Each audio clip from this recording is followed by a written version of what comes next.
नमस्कार, बहुत स्वागत है। बड़ी खबर है, खुशखबरी है। 50 लाख कर्मचारी और 65 लाख पेंशनर्स सैलरी में बढ़ोतरी को लेकर यह पूरा अपडेट यहाँ पर रहेगा।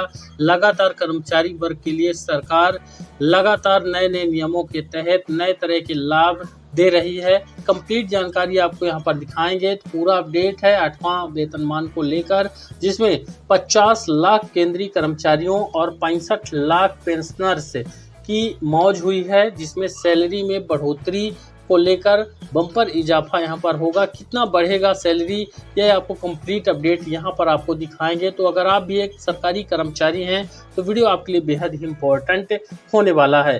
देश के 50 लाख केंद्रीय कर्मचारी और 65 लाख पेंशनर्स की मौज। दरअसल 7वें वेतन आयोग के तहत सरकारी कर्मचारियों की मौजूदा न्यूनतम बेसिक सैलरी 18,000 रुपये है वर्तमान में। यदि 55% डीए मूल वेतन में जोड़ा जाए तो यह इतने रुपए बन जाता है। यानी कितने रुपए बन जाएगा वह भी आपको दिखाएंगे। साथ ही कैलकुलेशन और मार्जिन, किस प्रकार से डीए को सैलरी में मर्ज किया जाएगा, तो फिटमेंट फैक्टर पर क्या असर पड़ेगा, ये कंप्लीट अपडेट आपको यहाँ पर मिलेगा। भारत के 1 करोड़ से ज़्यादा केंद्रीय कर्मचारी और पेंशन भोगी 8वें वेतन आयोग के गठन की प्रक्रिया पर ध्यान दे रहे हैं, जो वर्तमान में 7वें वेतन आयोग का स्थान ले लेगा। इस आयोग की घोषणा जनवरी 2025 में यहाँ पर की गई थी, लेकिन अभी तक सरकार ने पैनल के सदस्यों की नियुक्ति नहीं की है। वहीं कर्मचारियों को इस नए वेतन संरचना का बेसब्री से इंतजार है और काफ़ी ज़्यादा उत्साहित है कि उनकी सैलरी में आखिर इजाफा होगा कितना।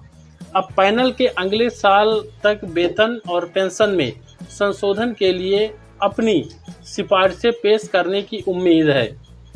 इस बीच कर्मचारियों और पेंशन भोगियों के लिए महंगाई भत्ता यानी कि डियरनेस अलाउंस जो डीए है को बेसिक सैलरी में मर्ज करने की पूरी संभावना है। इसका मुद्दा चर्चा का विषय बना हुआ है। हालांकि अभी आधिकारिक घोषणा सरकार की तरफ से नहीं की गई है। यहाँ पर आपको बता दें कि हाल ही में सरकार ने 2% डीए बढ़ा दिया था, जिसके बाद अब डीए बढ़ करके 55% हो गया है। यानी 2% बढ़ा, पहले 53% था, अभी जो है 55% है। अब अगर सैलरी जो आपकी है मूल वेतन में डीए को मर्ज किया जाता है तो आपको उसका भी आंकड़ा यहाँ पर दिखाएंगे। गौरतलब है कि पिछले वेतन आयोगों के तहत फिटमेंट फैक्टर लागू होने से पहले मूल वेतन को डीए में मिला दिया जाता था। अब ऐसे में 8वें वेतन आयोग से भी यही तरीका अपनाने की उम्मीद है। हालांकि रिपोर्ट्स बताती हैं कि अगर मूल वेतन को, यानी जो वर्तमान मूल वेतन 18,000 रुपये है, इसमें डीए मिलाने के बाद फिटमेंट फैक्टर लागू किया जाता है तो इसे कम किया जा सकता है, क्योंकि सरकार चाहे इधर से चाहे उधर से लाभ उतना ही देगी जितना सरकार के बजट में आएगा। वहीं आपको बता दें कि 55% डीए को लेकर जो यहाँ पर अभी कर्मचारियों को मिलेगा 7वें वेतन आयोग के तहत लेवल 1 के जो सरकारी कर्मचारी हैं, उन कर्मचारियों की मौजूदा न्यूनतम बेसिक सैलरी 18,000 रुपये है। यदि 55% डीए मूल वेतन में जोड़ दिया जाए तो यहाँ पर 27,900 रुपये बन जाता है। पूर्व अनुभव के आधार पर फिटमेंट फैक्टर संभवतः 27,900 रुपये, यानी आप इसको बड़े ही ध्यानपूर्वक समझिएगा कि 18,000 रुपये ये आपका मूल वेतन है।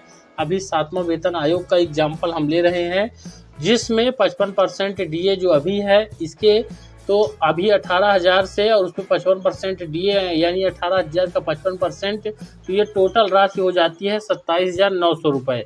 अब इसको अगर सरकार मर्ज कर देती है डीए को तब इतना राशि होगा। अब इसमें फिटमेंट फैक्टर जुड़ेगा।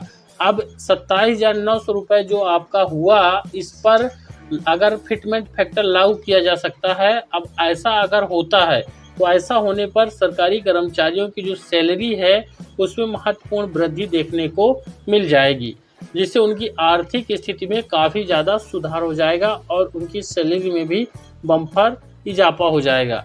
अब सैलरी बढ़ाने के लिए कितना फिटमेंट फैक्टर हो सकता है यूज, यानी जो एक्सपर्ट है उनकी राय में फिटमेंट फैक्टर कितना बढ़ेगा।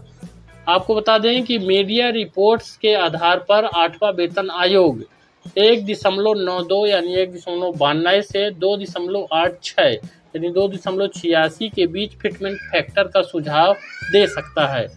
अगर फिटमेंट फैक्टर 2.57 यानी 2.57 जो कि वर्तमान में अभी 7वें वेतन आयोग के तहत लागू है, जैसा कि पिछले था, तो वेतन बढ़ करके 71,700 रुपये हो जाएगा। अगर इतना 2.57 यानी 2.57 अगर फिटमेंट फैक्टर 7वें वेतन आयोग की ही तरह 8वें वेतन आयोग में अगर लागू कर दिया जाता है तो न्यूनतम जो सैलरी होगी वो 71,703 रुपये हो जाएगी।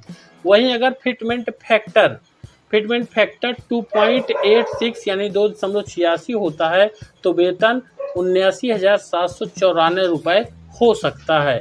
तो देख सकते हैं ये कितना ज़्यादा वेतन में बढ़ोतरी यहाँ पर हो जाएगी अगर यहाँ पर मर्ज डीए को जो सैलरी है उसमें मर्ज करके फिर फिटमेंट फैक्टर को लागू करेगी सरकार।